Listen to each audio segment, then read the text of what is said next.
قالا ربنا ظلمنا أنفسنا وإن لم تغفر لنا وترحمنا لنكونن من الخاسرين. دونوں عرض کرنے لگے کہ پروردگار ہم نے اپنی جانوں پر ظلم کیا، اور اگر تو ہمیں نہیں بخشے گا اور ہم پر رحم نہیں کرے گا تو ہم تباہ ہو جائیں گے. قال اهبطوا بعضكم لبعض عدو وَلَكُمْ فِي الْأَرْضِ مُسْتَقَرٌّ وَمَتَاعٌ إِلَى حِينٍ.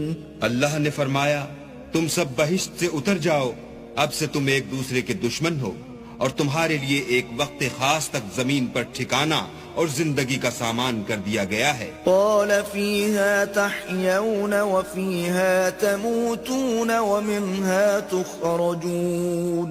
یعنی کہا کہ اسی میں تمہارا جینا ہوگا اور اسی میں مرنا، اور اسی میں سے قیامت کو زندہ کر کے نکالے جاؤ گے.